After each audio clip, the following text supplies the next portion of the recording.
நெல்லை மனோன்மணிய சுந்தரனார் பல்கலைக்கழக வினாத்தாள் கசிந்த விவகாரத்தில் தவறுதலாக தேர்வு நடத்தியதாலேயே வினாத்தாள் கசிந்தது என பல்கலைக்கழக ஆட்சி மன்ற குழு கூட்டத்தில் பதில் அளிக்கப்பட்டிருக்கிறது. கூடுதல் விவரங்களை எமது செய்தியாளர் ராமசுந்தரம் வழங்க கேட்கலாம். வணக்கம் ராமசுந்தரம், இந்த விவகாரத்தின் முழு பின்னணி என மேலும் தகவல்களை பதிவு பண்ணுங்க. நெல்லை மனோன்மணிய சுந்தரனார் பல்கலைக்கழகத்துடைய ஆட்சி மன்ற குழு கூட்டம் இன்றைய தினம் நடைபெற்றது. இதில் பல்கலைக்கழக துணைவேந்தர், பல்கலைக்கழக பதிவாளர் உள்ளிட்டோரும் அந்த ஆட்சி மன்ற குழு உறுப்பினர்களும் கலந்து கொண்டார்கள். இந்த நிலையில இந்த பல்கலைக்கழக அந்த ஆட்சி மன்ற குழு கூட்டத்தில் அந்த உறுப்பினர்கள் இன்றைய தினம் ஒரு கேள்வி எழுப்பினார்கள். அதாவது ஏற்கனவே ஏப்ரல் மாதம் நடைபெற்ற பிகாம் படிப்புக்கான அந்த தேர்வு, இண்டஸ்ட்ரியல் லா எனக்கூடிய தேர்வின் வினாத்தாள் கசிந்ததாக புகார் அளிக்கப்பட்டு விசாரணை நடந்து வருகிறது. இது தொடர்பான விவகாரம் தொடர்பாக நடவடிக்கை எடுக்கப்பட்டது என்ன என்பது குறித்தான கேள்வி எழுப்பப்பட்டது.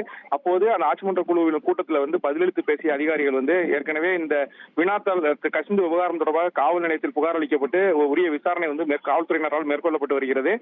இந்த விவகாரம் தொடர்பாக பல்கலைக்கழக கமிட்டியும் விசாரணை மேற்கொண்டது.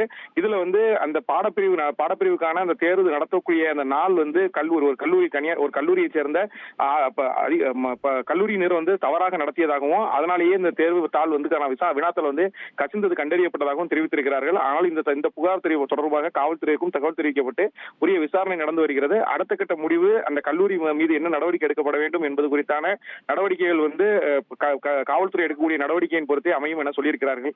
106 கல்லூரிகளை கொண்ட மனோன்மணிய சுந்தரனார் பல்கலைக்கழகத்தை ஒரு தேர்வு அட்டவணை தேர்வு நடத்துவதற்காக வெளியிடப்பட்ட அட்டவணையை மாற்றி தேர்வு நடத்திய விவகாரத்தால் தான் இந்த தேர்வு வினாத்தாள் கசிந்தது என்பதை ஆட்சி மன்ற குழு கூட்டத்தில் அதிகாரிகள் தெரிவித்திருப்பது பல்கலைக்கழக பேராசிரியர்கள் மத்தியில் ஒரு அதிர்ச்சியை ஏற்படுத்தியிருக்கிறது. விவரங்களுக்கு நன்றி ராமசுந்தரம். உங்கள் தந்தி ஒன் தொலைக்காட்சியில் கர்ணன் தினமும் மாலை 5 மணிக்கு காண தவறாதீர்கள்.